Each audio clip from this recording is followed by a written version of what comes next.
Hey guys, Nerdspire here. Welcome back to another video. Today we're going to be talking about the new DC show, The Penguin, Episode 2, both breaking down and analyzing what happens throughout the episode, as well as adding what I thought of the writing, set designs, characters, and more. Before we begin, make sure to slap that like button across the face and subscribe if you'd like to see more. This episode starts off with Sofia Falcone in some kind of therapy session, where we see her late brother Alberto come to the glass, but his finger is missing, indicating that this didn't really happen before he is shot and killed and Sofia screams in terror. She wakes, grabbed by Julian Rush, her doctor trying to help her feel better, but obviously distracted by thoughts of something more, a clear violation of the rules and honestly quite disgusting. He tells her she is safe, and she replies, "I'm not safe. I'm home." Throughout the episode, it is made clear everyone is making her feel babied, and even some characters show fear of her but hide it behind a kind mask. The episode continues, and we see Oswald meet with Maroni, who isn't too pleased with the heat that the penguin has caused him. His wife quickly tells him he is a dog, but dogs can be made submissive, suggesting they can use him as a tool to take down the Falcones, which in itself is ironic because Cobblepot seems to have them all figured out, being 3 or 4 steps ahead of the game. Cobblepot goes back to Falcone headquarters before beginning the drop, where an ambush is going to take place.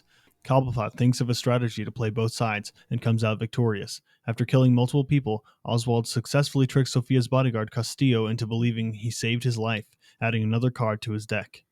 Sofia walks into the meeting and brings up a point that humiliation is more important than any money they stole. She says someone is on the inside of the operation before getting shut down by one of the mob bosses, Johnny.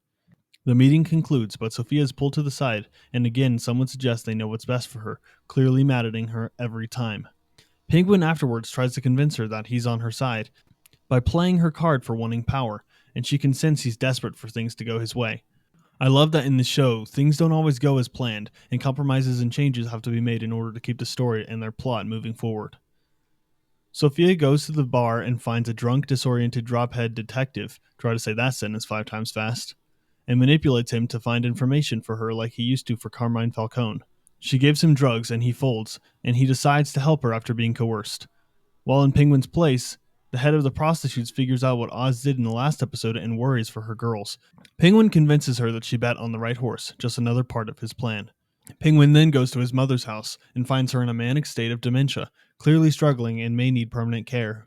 She tells Oz after he puts music on, she deserves a better life, and if her son is nothing, then what does that make her? Very flawed and very messed up logic that is not only destructive to her, but also destructive to the well-being of her son. She clearly has a lot to do with how messed up Oswald is. Oswald then goes to Alberto's funeral, and goes to talk to Sofia again, attempting to convince her one last time that he's on her side. He explains that he never had funeral services for his brothers, that his mother didn't want to deal with the pity, but didn't get out of bed for a month. Then one night, she rolled up and went out with Oswald, and they danced with each other all night to remember their lost loved ones, growing a sympathetic connection between the two of them.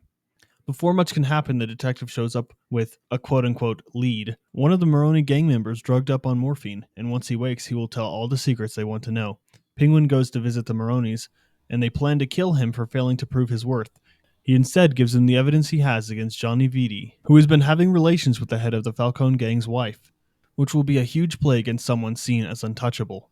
The Penguin goes back to the memorial and looks for the lost Maroni, while Sofia is being harassed for her past treatment at Arkham, as well as being the hangman serial killer. Penguin makes his way downstairs and kills the Maroni member in order to avoid being caught by Sofia, and as a result, the Falcone family makes everyone get searched for the killing weapon. Oswald slips the knife into Castillo's pocket and successfully makes everyone think they found the traitor, and that it was in fact Sofia's bodyguard. This episode was really all about the Penguin convincing his enemies to fight a war of their own creation while he pulls the strings. It shows his intellect and manipulation tactics in order to become a new kingpin of Gotham. A new side we don't often get to see.